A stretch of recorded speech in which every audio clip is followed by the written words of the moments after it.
Monsieur Guelfi, bonjour, Abdel Guelfi. Vous travaillez, vous êtes chauffeur de taxi, vous faites partie du syndicat des travailleurs du taxi. LTDT, c'est ça, adhérent à l'UNT, c'est très compliqué. Non, c'est les travailleurs du taxi, c'est un syndicat parisien qui est adhérent à une fédération nationale qui s'appelle l'UNT. Alors vous avez beaucoup manifesté ces derniers mois. On a compris quels étaient les problèmes que vous viviez. Maintenant, j'ai l'impression que vous êtes obligé de passer en phase pédagogique et de réexpliquer tout ça aux hommes politiques, c'est ça? Honnêtement, on commence à en avoir ras-le-bol d'expliquer encore, de réexpliquer, réexpliquer. Juste pour être bref, on a eu le rapport Attali en 2008. La profession, une partie de la profession a signé un protocole d'accord en mai 2008 qui a donné en 2009 la création de ce qu'on appelle des VTC.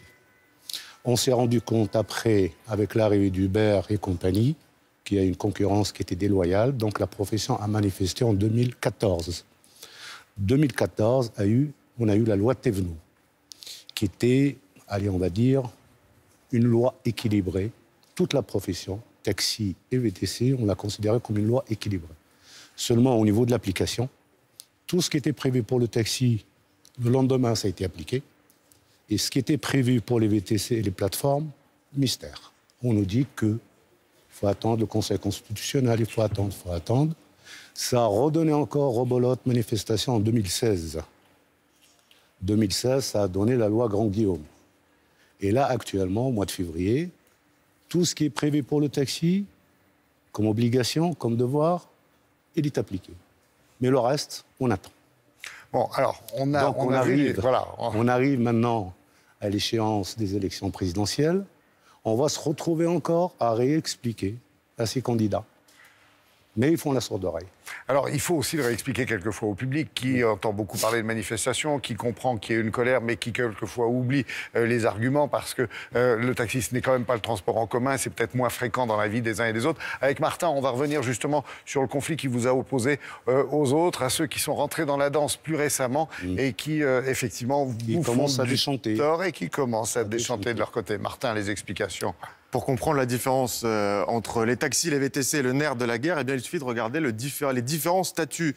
Les taxis, par exemple, regardez, pour devenir taxi, il vous faut une licence exorbitante, 235 000 € en moyenne à Paris. Et puis pour devenir taxi, il faut un examen, il faut réussir un examen très sélectif. Vous allez le voir pour les VTC, eh bien, c'est beaucoup plus facile. Pas de licence cette fois-ci, simplement une carte professionnelle à avoir et une formation jusqu'en 2016 qui était de 250 heures seulement. Vous trouviez ça un peu compliqué? Eh bien, rassurez-vous, c'est encore plus difficile quand on rajoute un troisième statut. Les lotis, encore plus simples que les VTC, seulement 150 heures de formation. La seule différence, il faut transporter au moins 2 personnes. Mais là, Uber a été malin, a utilisé le statut des lotis, même quand il ne transportait qu'une seule personne. Il n'en fallait pas plus pour déclencher la colère des taxis. Les taxis qui crient forcément à la concurrence déloyale et au prix cassé fait par Uber. Uber répond de son côté que tout cela, c'est bon, non pas seulement pour son business, mais aussi pour l'emploi. C'est un job pour certains qui n'ont pas de formation. Et puis il dit que les taxis, c'est has-been, c'est un peu ringard quand on lui propose des bonbons et des bouteilles d'eau à l'intérieur. 3 lois pour régler le conflit. La loi Thévenoud en 2014, monopole de la maraude pour les taxis, c'est-à-dire qu'il faudra réserver pour prendre Uber. Dans la rue, vous ne pourrez prendre qu'un taxi quand vous l'alpaguez. Et puis les taxis vont tenter de se moderniser. Cette fois-ci, ça y est, la bouteille d'eau est dans la voiture et on peut enfin payer par carte bancaire. En 2015, le Conseil constitutionnel donne aussi raison aux taxis. Fini Uber Pop. Uber Pop, c'est ce service entre particuliers qui permettait à vous et à moi de conduire des gens dans la rue. Et puis, une loi en décembre dernier, la toute dernière loi, la loi Grand-Guillaume. Cette fois-ci, les lotis ne pourront plus prendre de personnes si elles n'en ont pas au moins 9 dans leur véhicule. Fini donc l'avantage qu'ils avaient avant. Et puis une meilleure transparence sur les statuts des chauffeurs qui ne pourront pas être à la fois VTC taxi et lotis. Merci beaucoup Martin, les choses sont claires, monsieur Guelfi.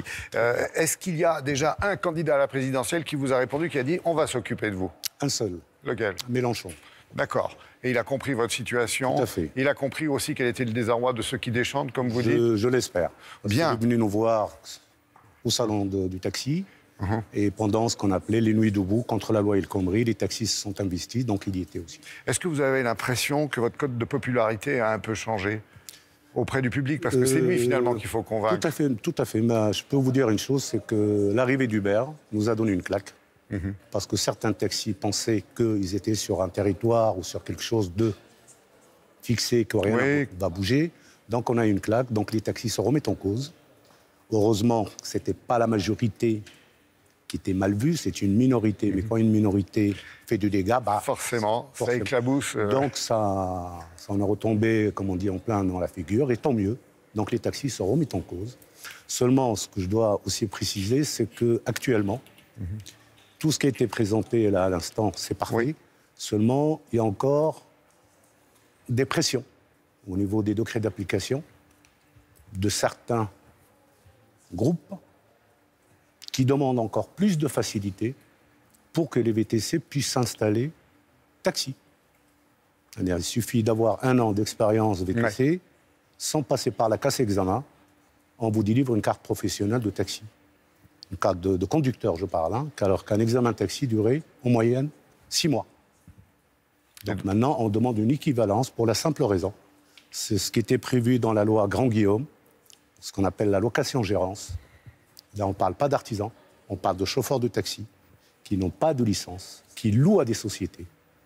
Donc la location-gérance, on va leur louer la licence, le véhicule et l'assurance.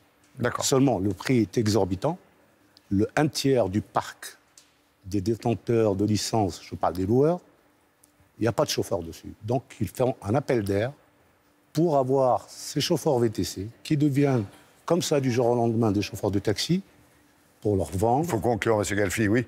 Donc, et là, comme l'a dit Hubert, c'est un pas pour permettre à des jeunes et moins jeunes, dits de quartiers défavorisés, de banlieue, d'avoir un avenir. Et on l'a vu avec les dernières manifs des VTC, que le rêve américain est devenu un cauchemar pour eux, des gens qui travaillent à 3 € de l'heure.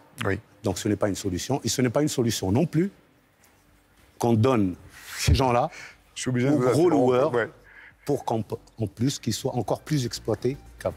Merci, M. Galfi, en tous les cas, d'avoir pris sur votre temps professionnel, je le sais, pour venir vous expliquer ici, expliquer votre situation que vous avez pu décrire et vous commencez à décrire à nouveau aux hommes politiques candidats à la présidentielle. Allez, tout de suite, la suite de nos programmes avec, dans un instant, la bande appétit notamment.